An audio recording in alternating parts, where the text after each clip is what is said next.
कबीर बेहद नरमी से प्रिया के रेशमी बालों को सहला रहा था। अपनी प्यारी सी डॉल को बेहोशी की हालत का दिल कसक उठा था।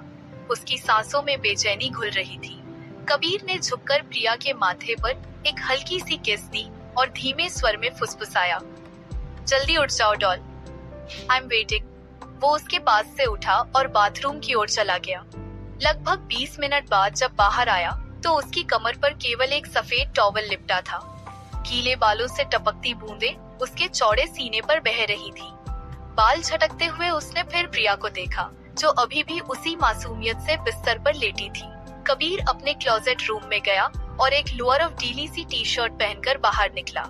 वह फिर प्रिया के पास आया, उसके बिल्कुल करीब लेट गया। उसके नन्हे से गाल कबीर की उंगलियों के स्पर्श पर मानो रुई जैसे लग रहे थे। उसने एक प्यार भरी किस उन गालों पर छोड़ी और प्रिया को अपने सीने से भींचते हुए नींद की आगोश में चला गया। नीचे हॉल में इस बीच विवान घर आया। उसके चेहरे पर खुशी झलक रही थी और हाथों में एक बेबी पिंक टेडी बियर था।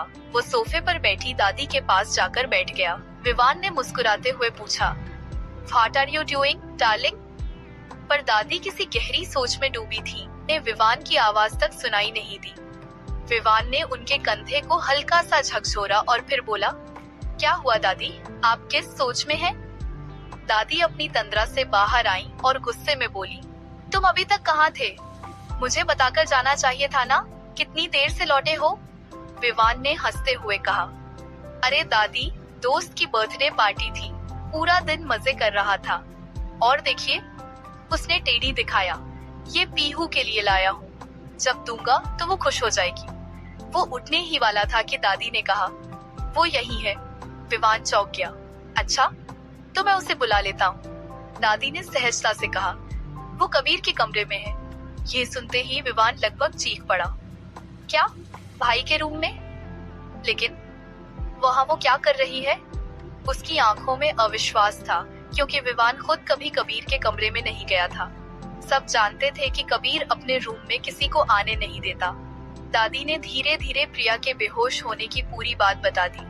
विवान बेचैन होकर बोला, मैं अभी उससे मिलता हूँ, दादी ने रोकते हुए कहा। डॉक्टर ने कहा है 1-2 घंटे में होश आ जाएगा, तब मिल लेना। विवान ने हामी भरी और अपने कमरे की ओर चला गया।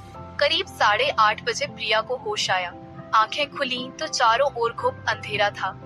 उसका डर फिर से हावी हो गया। कांपते होठों से वह रो पड़ी और बार बार दादी को पुकारने लगी। उसकी सिसकियों से कबीर की नींद टूटी। उसने झटपट लाइट ऑन की और प्रिया को सीने से कसकर भींच लिया।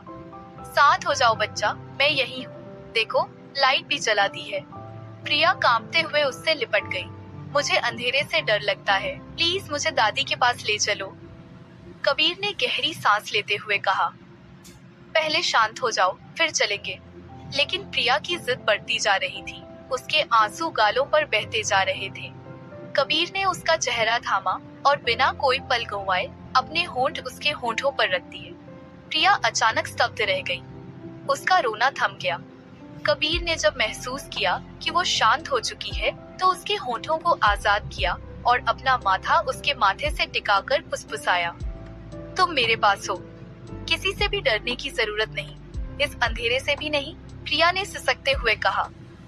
पर मुझे सचमुच अंधेरे से डर लगता है, मैं अकेले कमरे में नहीं रह पाती।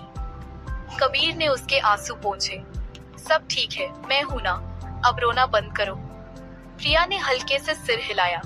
कबीर ने उसे अपनी बाहों में उठाया और बाथरूम की ओर बढ़ गया। प्रिया उसकी बाहों में अचानक चौंक गई। आप हमें कहाँ ले जा रहे हैं? हमें नीचे उतारिए, हम गिर जाएंगे। कबीर ने कोई जवाब नहीं दिया, सीधे बाथरूम ले गया और उसे स्लैब पर बिठा दिया। शांत बैठो। प्रिया ने भीगी नजरों से उसे देखा और चुप रही। फिर एक धीरे धीरे साफ करने लगा, फिर उसकी नाज़ेलियों गले को छूने लगा। प्रिया का चेहरा शर्म से लाल हो रहा था। उसके गुलाबी गाल और गहरे हो उठे थे। उसने हिम्मत करके कहा, मैं खुद कर लूंगी, आप ये मुझे दे दीजिए। कबीर बिना बोले अपना काम करता रहा। उसकी नजर के लालों पर पड़ी तो होठों पर हल्की कान आई। उसने बल किनारे रखा और उसके दोनों ओर अपने हाथ टिकाकर उसके करीब आ गया। इतने क्यों हैं तुम्हारे गाल? घबरा बोली।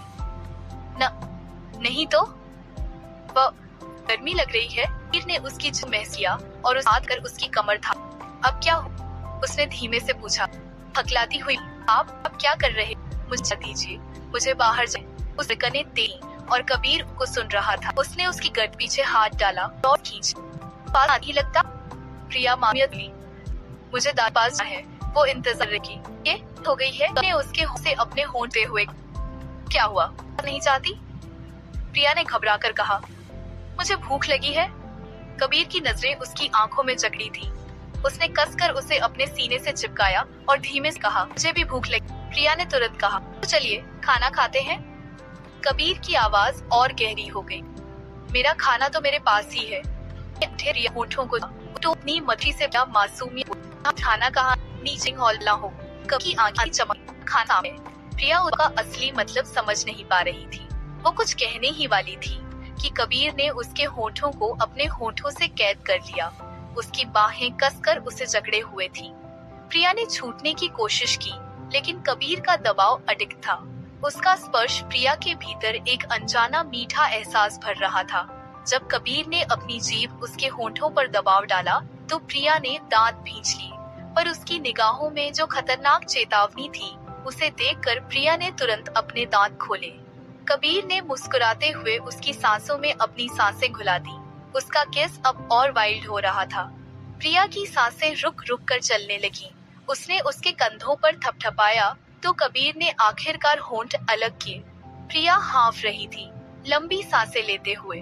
कबीर का हाथ उसकी कमर पर था और दूसरा उसके गाल को सहला रहा था। धीरे से प्रिया ने कहा, आप मुझे इस तरह किस क्यों करते हैं? कबीर की आंखों में पिघलती आग थी। क्योंकि मैं तुमसे प्यार करता हूँ। प्रिया ने उसकी आंखों में देखा। क्या आप सच में मुझसे प्यार करते हैं? कबीर मुस्कुराया। हाँ, प्रिया ने भोलेपन से कहा। प्यार तो दादी और टेडी भी करते हैं, पर वो ऐसे किस नहीं करते। कबीर उसकी मासूमियत पर मुस्कुराया और धीरे से बोला, मेरा प्यार उनसे अलग है। क्या आप हमसे प्यार करते हो? पर आप हमसे क्यों प्यार करते हो? नहीं, आप हमसे प्यार नहीं करते। आप हमेशा हम पर गुस्सा करते हो, यूं बार बार पनिशमेंट देते हो। आप कल ही आए थे और आते ही मुझ पर कितना गुस्सा किया। मैंने तो आपसे कुछ बोला भी नहीं था। वो किस तो गलती से हो गई थी। मैंने आपसे सॉरी भी बोला, पर फिर भी आपने हमें पनिशमेंट दी। और आज दोपहर को भी। उस वक्त तो हमने कुछ किया भी नहीं था। जब आप हमें पनिशमेंट देते हो तो कितना दर्द होता है हमारे होठों पर, सांस भी नहीं आती। और यहाँ जब आप टच करते हो तो कितना दर्द होता है। प्रिया ने अपने सीने की तरफ इशारा करते हुए बेहद उदासी और मासूमियत से कहा।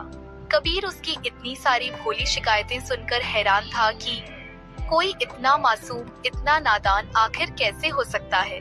वो झुककर प्रिया के चेहरे को अपनी उंगलियों से ठुड्डी से पकड़ता है और ऊपर उठाकर उसकी आंखों में देखता है। उसकी नीली आंखों की गहराई में एक अजीब सी चमक थी। क्या तुम्हें ये पनिशमेंट लगती है? उसकी आवाज धीमी थी, मगर उसमें हुक्म और पकड़ दोनों थी। प्रिया ने अपनी मासूम गहरी आंखों से कबीर की आंखों में झांकते हुए धीरे से कहा, पर आप ही ने तो कहा था कि ये पनिशमेंट है। कबीर को समझ ही नहीं आ रहा था कि अपनी इस प्यारी सी डॉल को कैसे समझाए कि वो उससे कितना प्यार करता है और उसी प्यार की वजह से उस पर इतना हक जताता है। कबीर ने उसकी आंखों में देखते हुए विषय बदलने की कोशिश की। ओके, क्या तुम मूवी नहीं देखती? हाँ, हम मूवी देखते हैं। कराहते हुए प्रिया की आंखों में चमक भर आई। कबीर ने भी वो चमक देखी और सोचा, अब शायद मैं इसे आसानी से समझा पाऊंगा। कबीर ने उम्मीद से पूछा, तुम कौन सी मूवी देखती हो? प्रिया ने अपनी उंगलियों पर गिनते हुए और कबीर की उम्मीदों पर पूरी तरह पानी फेरते हुए मूवीज के नाम गिनाने शुरू किए। मैं डोरेमोन, शिनचैन, छोटा भीम और जितने भी कार्टून हैं, सबकी मूवी देखती हूँ। कहते वक्त प्रिया इतनी खुश थी जैसे उसका फेवरेट टॉपिक छेड़ दिया गया हो। उसकी चमकती आंखों और उत्साह से कबीर ठहर गया। क्या आप भी ये मूवी देखते हो? कबीर ने जब प्रिया के मुंह से कार्टून मूवीज के नाम सुने तो वो सन्न रह गया। उसके मन में ख्याल आया, ये तो अभी तक कार्टून से भी बाहर नहीं आई। ये तो अभी तक एक बच्ची ही है। फिर भी उसके अंदर की आवाज ने कहा, पर मुझे भी तो इसी बच्ची से प्यार होना था। वो सोचते हुए अपने सिर को हल्के से ना में हिलाता है। प्रिया ने समझा कि कबीर मूवी नहीं देखता। आप कार्टून मूवी नहीं देखते? वो कितनी अच्छी होती है।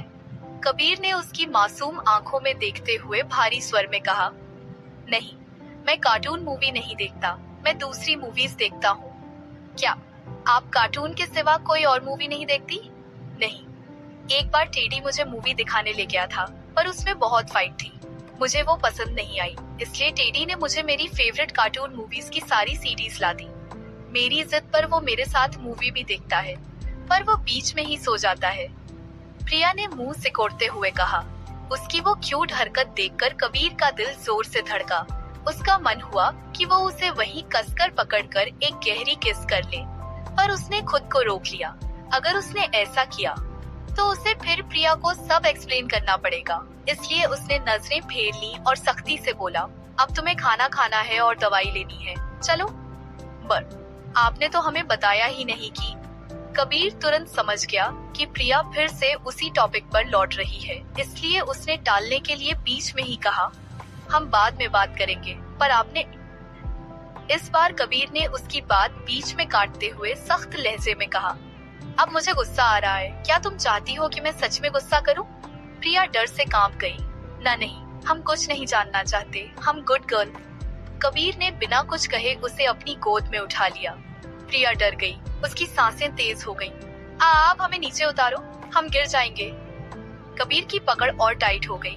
नहीं, तुम नहीं गिरोगी, पर अगर हम गिर गए तो।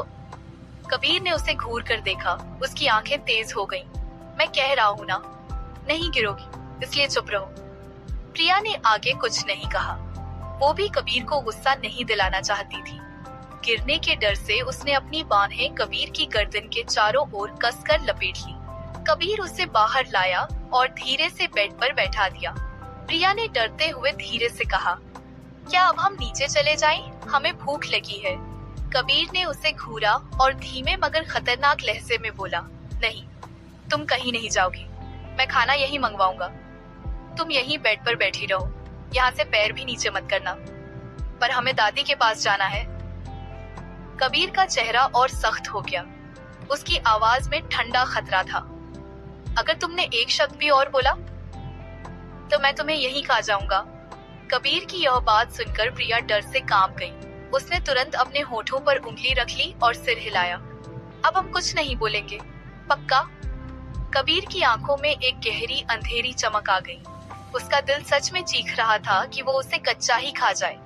वो झुककर प्रिया के चेहरे को गर्दन से कसकर पकड़ा और उसके गाल पर हल्का सा बाइट किया। फिर उस जगह को अपनी जुबान से लिक किया। हम तुम बहुत टेस्टी हो, उसने धीमे स्वर में कहा और प्रिया के दूसरे गाल पर भी बाइट कर लिया। इस बार प्रिया के होंठों से दर्द भरी एक सिसकी निकल गई। कबीर ने उसकी आंखों में देखते हुए बुदबुदाया, ये पनिशमेंट नहीं, ये मेरी मोहब्बत है डॉल।